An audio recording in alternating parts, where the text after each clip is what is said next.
बिस्मिल्लाहिर्रहमानिर्रहीम। दोस्तों, आज हम बात करने वाले हैं सीखने के हवाले से। इंसान को ज़िंदगी भर सीखते रहना चाहिए, इल्म हासिल करना चाहिए हर चीज़ का जिसका उसको ज़रूरत हो, जो उसके लिए फ़ायदा मंद हो, जिसमें उसकी रग़बत हो।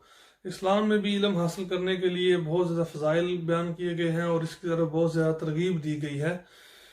आप इसी बात से अंदाज़ा लगा लें कि जो सबसे पहली वही नबी करीम सल्लल्लाहु अलैहि वसल्लम पे उतरी, वो भी इल्म के हवाले से थी, पढ़ने के हवाले से थी, सीखने के हवाले से थी।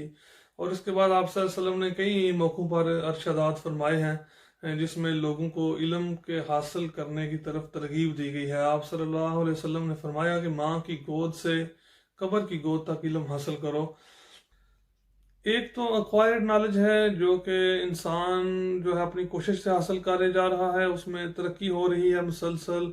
और एक जो है वो रिवील्ड नॉलेज है जो कि वही के ज़रिए अल्लाह पाक ने अम्बिया के ज़रिए हम इंसानों तक पहुंचाया है।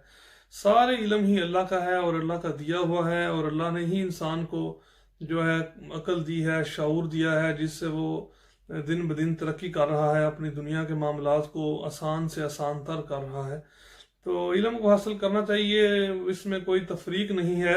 आप सल्लल्लाहु अलैहि वसल्लम की ज़िंदगी से एक वाक़या आपसे शेयर करता हूँ। जब ग़ज़वा बदर के मौके पर जो कुफार के कैदी मुसलमानों के पास आए थे और जब उनको छोड़ने का वक़्त आया, तो आप सल्लल्लाहु अलैहि वसल्लम ने उन कुफार के लिए ये शर्त रखी कि जो उनमें से लिखना पढ़ना जानते थे कुफार में से, कि वो मुसलमानों के बच्चों को 10-10 बच्चों को लिखना और पढ़ना सिखा दें, तो यही उनका फिदिया है।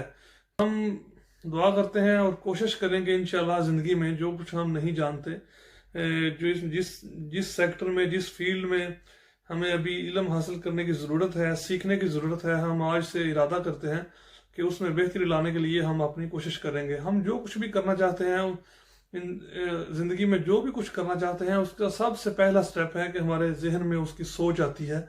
फिर हम सोचते हैं कि हमारे लिए वो फ़ायदा मंद है, और फिर हम उसके बाद उस काम को करने के लिए प्लान तैयार करते हैं या किसी से मदद लेते हैं प्लान तैयार करने के लिए, और फिर उस प्लान पे अमल दरामद करते हैं। दोस्तों, इंशाल्लाह दुआ है कि अल्लाह पाक हमें अच्छी बात कहने की और दूसरों तक पहुंचाने की और उस पर अमल करने की तौफीक दे। और आज से हम कोई एक नई चीज़, कोई एक नया जो कुछ हम अभी नहीं जानते, कोई एक किसी एक फील्ड का इल्म उसको हासिल करना शुरू करें। इंशाल्लाह फिर अगली वीडियो में आपसे मुलाकात होगी।